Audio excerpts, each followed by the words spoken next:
logiciel tel que Word, il est important de bien maîtriser l'environnement. Dans le domaine de l'informatique, on parle d'interface. La première zone sur laquelle nous allons nous concentrer correspond à cette zone qui se trouve en haut à gauche de l'écran qu'on appelle la barre d'accès rapide. Cette barre d'accès rapide permet d'accueillir les fonctionnalités qui vous serviront le plus régulièrement, et vous gagnerez ainsi du temps. Alors, elle contient actuellement un certain nombre d'éléments, 3 nouveaux, qui correspondent à cette feuille blanche qui permettra d'ouvrir rapidement un nouveau document, le bouton jaune Ouvrir qui permettra d'ouvrir un document existant, et elle contient également cette flèche bleue qui permettra d'annuler votre dernière action. Je vous propose de l'étoffer en rajoutant Enregistrer, qui permettra d'enregistrer rapidement un document, Courrier électronique, qui permettra d'envoyer le document créé en pièce jointe directement dans votre messagerie. Nous allons également rajouter Aperçu avant impression, qui permettra de visualiser votre document avant de l'imprimer.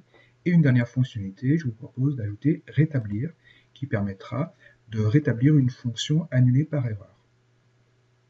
Sur cette même ligne se trouve ce qu'on appelle la barre de titre. La barre de titre accueille le nom de votre logiciel, ici Word, ainsi que le document sur lequel vous travaillez. Par défaut, la mention document 1 apparaît. Cela signifie que votre document n'est pas encore enregistré. La mention document 1 sera remplacée par le nom que vous choisirez au moment où vous enregistrerez votre document. Sous cette barre de titre, le ruban. Le ruban correspond à une zone au sein de laquelle vous retrouverez un certain nombre de fonctionnalités présentées sous forme d'icônes. Ces icônes sont classées par onglet. On retrouve ici l'onglet Insertion, l'onglet Création. L'onglet qui est le plus utile, c'est l'onglet Accueil. C'est là que vous trouverez les fonctionnalités les plus courantes. Sur ce ruban, vous avez un classement par groupe. Ici, le groupe presse-papier, le groupe police, le groupe paragraphe.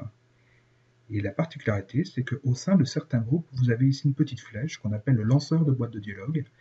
Il permettra d'accéder à des fonctionnalités supplémentaires pour compléter les fonctionnalités présentées ici.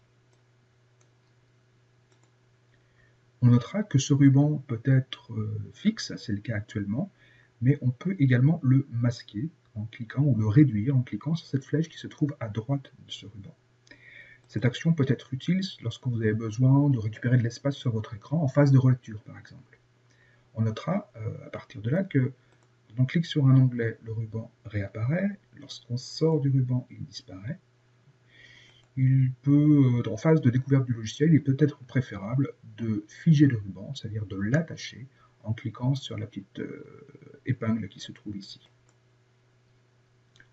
Sous le ruban, la règle, c'est une zone très importante puisqu'elle vous permettra de gérer les marges de votre document, de gérer ce qu'on appelle les retraits grâce à ce symbole. Les retraits permettront de choisir la position du texte au sein du document.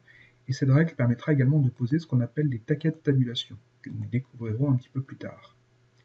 On notera qu'il est possible d'afficher ou de masquer cette règle en utilisant l'onglet Affichage et en cochant cette option Règle qui se trouve ici. Je fais disparaître la règle ainsi, je la fais réapparaître de cette manière. Je vous conseille fortement de la laisser afficher en permanence, elle nous sera très utile. En dessous, votre document. Ce document peut être affiché de différentes manières. On notera tout simplement que l'affichage le plus courant correspond au mode page que l'on active en cliquant sur ce bouton. Et une dernière zone est composée par la barre d'état. Cette barre d'état correspond à la zone qui se trouve en bas de votre écran. Elle contient le numéro de la page active, le nombre total de pages composant votre document, ici 2, la langue utilisée, et il est possible d'étoffer votre barre d'état en positionnant votre curseur sur celle-ci, en appuyant sur le bouton droit de la souris et en choisissant des fonctionnalités supplémentaires.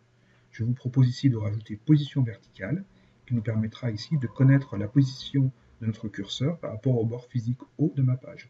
Je vois par exemple ici que mon curseur se trouve à 2,6 cm du bord physique haut de ma feuille.